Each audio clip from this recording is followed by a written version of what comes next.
എടേ, ഉള്ളതുപോലെ സത്യസന്ധമായിട്ട് പറഞ്ഞു കഴിഞ്ഞാൽ നമ്മളൊക്കെ ഓർമ്മ വെച്ചതിന് ശേഷം ഏറ്റവും മികച്ച ഗോൾ കീപ്പർ ആരാണെന്ന് ചോദിച്ചു കഴിഞ്ഞാൽ പല ഉത്തരങ്ങൾ കാണും. പക്ഷേ മൈൻഡ് സെറ്റിന്റെയും ആറ്റിറ്റ്യൂഡിന്റെയും കാര്യത്തിൽ എമിലിയാനോ മാർട്ടിനസ് എന്ന അർജന്റീൻ ഗോൾ കീപ്പർ കാണിക്കുന്ന മാസ് ഒന്നും എൻ്റെ അറിവിൽ വേറെ ഒരുത്തനും ലോക ഫുട്ബോളിൽ കാണിച്ചിട്ടില്ല.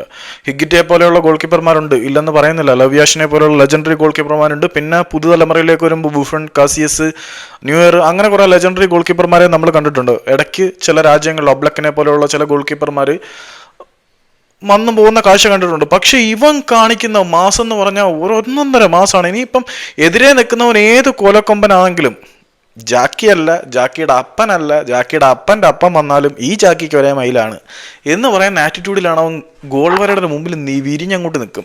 സത്യം പറഞ്ഞാൽ എമിലിയാനോ മാർട്ടിനസ് ഗോൾ പോസ്റ്റിന് കീഴിലുണ്ടെങ്കിൽ ഗോൾ അടിക്കാൻ വരുന്നവന്റെ കിളി പോവും. അജാതി കോൺഫിഡൻസും റാവും മൈൻഡ് സെറ്റുമാണ്.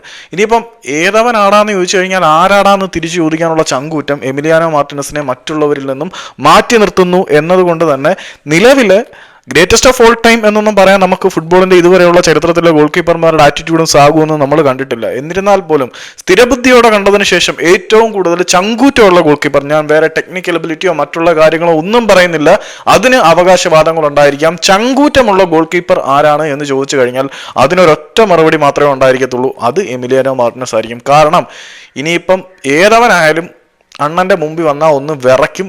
കാരണം അമ്മാതിരി മൈൻഡ് ഗെയിം അങ്ങേര് കളിക്കുന്നുണ്ട്. കഴിഞ്ഞ കുറെ കാലത്തിനുള്ളിൽ പെനാൽറ്റി സ്പോട്ട് കിക്കുകളിൽ ഇങ്ങേരോളം മാനസികാധിപത്യം പുലർത്തുന്ന ഒരു ഗോൾ കീപ്പർ ഉണ്ടോ എന്ന് ചോദിച്ചു കഴിഞ്ഞാൽ അബ്സല്യൂട്ട്ലി നമുക്കില്ല എന്ന് പറയാം. കാരണം കഴിഞ്ഞ കുറെ കാലമായിട്ട് നമ്മൾ ഫുട്ബോൾ ഉറ്റുനോക്കുമ്പോൾ പെനാൽറ്റി സ്പോട്ട് കിക്കിൽ ക്രോസ് ബാറിന് കീഴെ ഇങ്ങേരുടെ ആത്മവിശ്വാസവും ആറ്റിറ്റ്യൂഡും ഏതൊരു ഗോൾ കീപ്പറിനും മാതൃകയാണ്. ഗോൾ കിക്ക് എടുക്കാൻ വരുന്ന താരത്തിന്റെ കിളി പോവും ഇവന്റെ സ്വാഗും ആറ്റിറ്റ്യൂഡും കണ്ടു കഴിഞ്ഞാൽ. പിന്നെ കളിക്കളത്തിനകത്തും പുറത്തും ഒരൊറ്റ ബുദ്ധി മൈൻഡാണ് എന്നുള്ളത് മാത്രമേ ഉള്ളൊരു പ്രശ്നം. പക്ഷെ അത് ഒരു തരത്തിൽ വളരെ വലിയ അഡ്വാൻറ്റേജ് ആണ്. 40 മത്സരങ്ങൾ കളിച്ചു, 2 തോൽവി, ഇതിനിടയ്ക്ക് 3 കപ്പ്. അർജന്റീനയുടെ ഗോട്ട് ഇവനാണെന്ന് വേണമെങ്കിൽ പറയാം കേട്ടോ. അർജന്റീൻ ഫുട്ബോളിൽ ഇത്രയും കിണ്ണ സ്റ്റാറ്റസ് വേറെ ആർക്കും ഉണ്ടായിരിക്കത്തില്ല.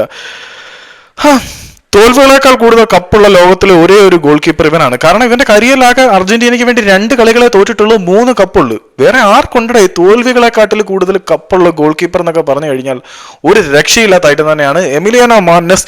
ഈ ഒരു മേഖലയിൽ അങ്ങേര് മാസ് തന്നെയാണ്. ഇപ്പം അതും ക്രൂഷ്യൽ സ്റ്റേജ്, കോപ്പ അമേരിക്കയുടെ ഫൈനലിൽ അണ്ണൻ ഇങ്ങ് വാടാ എന്ന് പറഞ്ഞാൽ നിൽക്കുന്നത്. വേൾഡ് കപ്പ് ഫൈനലിൽ ഒരു മൈൻഡും ഇല്ല. ഇന്ന് ഇക്വഡോറിനെതിരെ പെനാൽറ്റി സ്പോട്ട് കിക്കിൽ എത്തിയപ്പോഴും എല്ലാവർക്കും കോൺഫിഡൻസ് ആണ്. കാരണം ഇക്വഡോർ ആദ്യ പകുതിയിൽ നന്നായിട്ട് കളിച്ചെങ്കിൽ പോലും അർജന്റീനയുടെ ആരാധകർക്ക് വലിയ പേടിയൊന്നുമില്ല. പണ്ടാണെങ്കിൽ ആരാധകരുടെ നെഞ്ചിടിപ്പ് കൂടുമായിരുന്നു. ഇപ്പം എന്ത് വാങ്ങിയാലും ചെക്കൻ എമി അവിടെ ഉണ്ട്, നോക്കിക്കോളും എന്നുള്ള മൈൻഡ് സെറ്റ് എത്തിയിട്ടുണ്ട്. So he's A mass movie.